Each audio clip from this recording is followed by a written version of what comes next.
quick review of the last 5 books I've read. And I just want to tell you the last time I did a book review, I didn't like any of the books. This time I like all of the books. These are some really good books. So get a piece of paper and pencil out, and get ready to write down some good suggestions for you to read through the winter if you're into it. I'm going to give you my first 5-star reviews right here first. These are my first 5-star reviews. Um, this book is an awesome historical novel. Let me just read it really quick to you, and because I don't want to tell you what I've read too much because I don't want it to spoil anything. But I just want you to know how much I loved this book, and I think that everybody should read this book. It's wonderful. It just takes you there. So Lena has lived a long, quiet life on her farm in Wales alongside her husband and child. But as her end approaches, buried memories begin to return of her childhood in Poland and her dream of becoming a doctor against all odds, of the early days of her marriage, reluctant wife to an army officer, of the birth of her daughter whose arrival changed everything.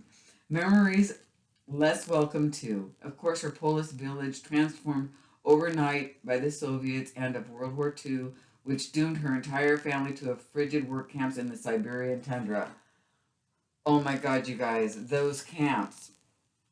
And and buried in that blinding snow amid the darkness of survival, the most haunting memory of all, that of an extraordinary new love, and all too soon after a fateful choice. Exploring motherhood, marriage, consequence, and our incredible human capacity for hope, the Snow Hare is the story of a woman who dares to love and to dream in the face of impossible odds, and of the peace we each must make with our choices even long after the years have gone by. This book I could not put down. It was probably one of the best books I've ever written. It has some great uh, recommendations on the referrals. What are these called? Quotes? I don't know. Blurbs. I'm not awake yet, you guys. I'm still drinking my coffee, as you can see here. Anyway, but this book, if you see this book, buy this book.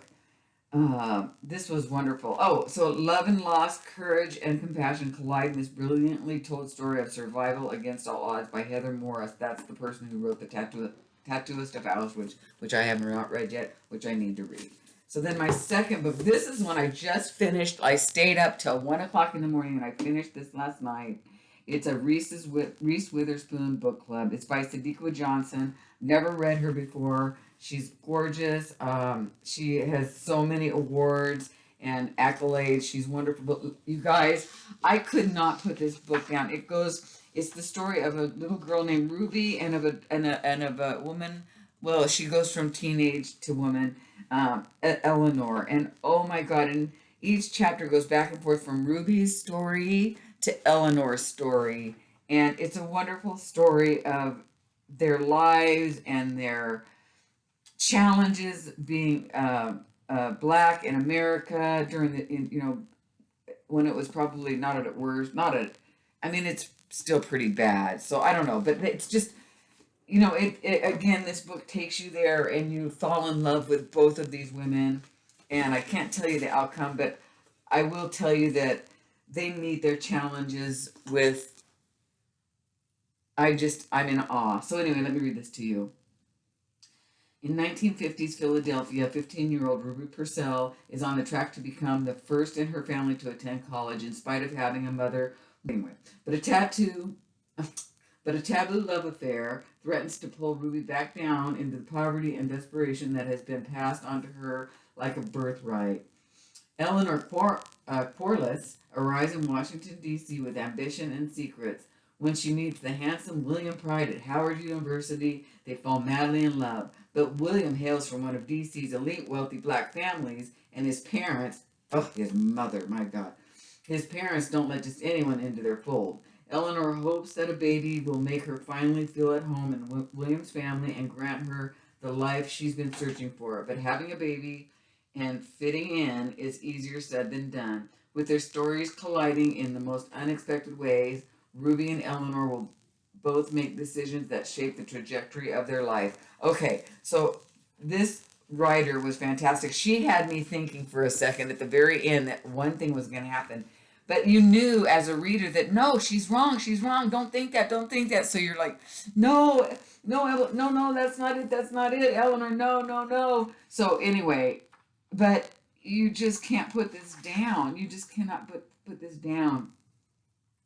Sometimes there are no words to help one's courage. Sometimes you just have to jump. So this is 1950 when that was written. So anyway, during the time period of. So anyway, so these are my two 5.0 picks. I loved them both, and I suggest if you see these, get them, okay? So then again, then this one, this is, here, let's go with this other Reese Witherspoon. This is another Reese Witherspoon that I wrote, and this is the last thing he told me, and let me read this to you really quick. He manages to smuggle, before Owen Michaels disappears, he manages to smuggle a note to his beloved wife of 1 year. Protect her. That's all the note said. Despite her confusion and fear, Hannah Hall knows exactly whom the note refers. Owen's 16-year-old daughter, Bailey. Bailey, who has lost her mother tragically as a child. Bailey, who wants absolutely nothing to do with her new stepmother. As Hannah's increasingly desperate calls to Owen go unanswered, the FBI arrests Owen's boss as a U.S. Marshal and federal agents arrive at her Sausalito home. Oh, it's really cool. They live on a houseboat, you guys. Hannah realizes quickly that her husband isn't who he said he was, and that Bailey just may hold the key to figuring out Owen's true identity and why he really disappeared. Hannah and Bailey set out to discover the truth, but as they start putting together the pieces of Owen's past, they soon realize that they are building a new future, one neither of them could have anticipated. With breakneck pacing, dizzying plot twists, and evocative family drama, The Last Thing You Told Me is riveting mystery, certain to shock you with its final heartbreaking turn. Yes, this is a really good book. Again, I like Reese Witherspoon's book club. I usually like her novels. This one I think I gave a 4.0. Remember, there's only two 5.0s. But last week, what was it? 2.5, 3.0, 3.0. I mean, I did not like the books last week, but these were good. So this one was great. This one I saw. Alice Feeney wrote Rock, Paper, Scissors. This one I just was so excited when I saw it. And Alice Feeney is one of my favorite thriller writers now. Anytime I see something out with her, I grab it. So this is when bad things happen to good people. Sometimes good people have to do bad things. 20 years after a baby is stolen from a stroller, a woman is killed. The two crimes are somehow linked and spark a mystery with 3 suspects, 2 murders, and 1 victim. Oh my God, you're gonna hear that 3 suspects, 2 murders, and 1 victim like 3 times in this book. Edith might have been tricked into a nursing home by her estranged daughter, Cleo. But oh my gosh, so the intertwining that this book has leaves you breathless, you guys. You're like, wait, so this, she knew, and then this one was part of that, and the intertwining is, there's so much skill into writing a book like that. I just couldn't keep up. So Edith might have been tricked into a nursing home by her estranged daughter, Cleo, but 80 years young, she's planning her escape. Her only friend is a woman called Patience, an employee at the home, who forms a real bond with Edith. But Patience is lying about almost everything, and after an approach by a mysterious stranger, Cleo is forced back into Edith's life, whether she likes it or not. With every reason to distrust one another, the women are With every reason to distrust one another, the women are confronted with a mystery they may not want to solve. But if they can put all the pieces together, they might find out what happened to the baby who disappeared, the mother who lost her, and the connection that binds them all. And it's that connection, you guys, that's just going to freak you out. So anyway, so this is a really good book. And I gave this one, I think I gave it a 4.0. And I gave this one, The Therapist, I think a 4.0. I gave this one a 3.5. So this was pretty good too. Let me read this really quick to you. So if you see this, buy it. All of these books are worth the read, you guys, I swear. So Nothing is Deadlier Than Discretion. Alice and Leo have just moved in together in a gorgeous gated community in London. Oh, but let me tell you, they live on a houseboat on the Thames. Not a houseboat. It's a boat. They live on a boat on the Thames in this one. So that's fun.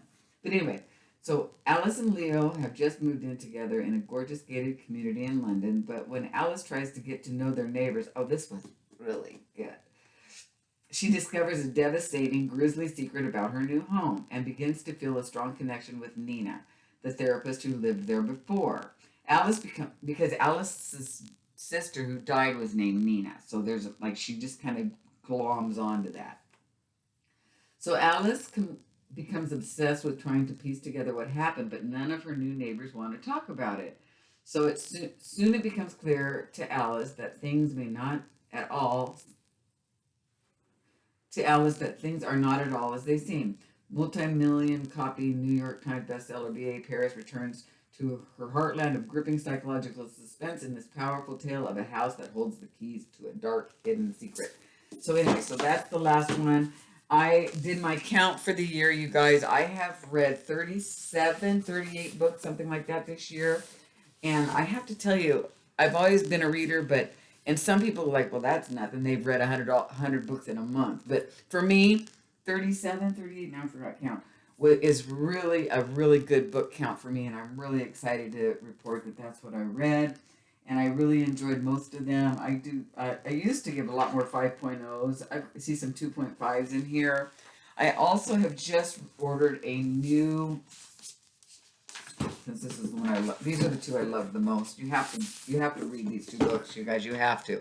But since I ordered a new journal because I don't like this journal, I'm probably not going to like any of the journals that I get, but I did enjoy keeping track this year. So I'm going to get a new journal for 2024 and put everything over onto it, I think, and just try a different method because I just don't know how to index the books. I'm having a hard time indexing the books. Not having a hard time putting them down in the author, but I don't need to have a journal that takes up all of my time with pictures and highlights and this and that and the other thing. I want it to be really simple, but I want there to be an index so I can look up a person's name. I might just have to do a spreadsheet.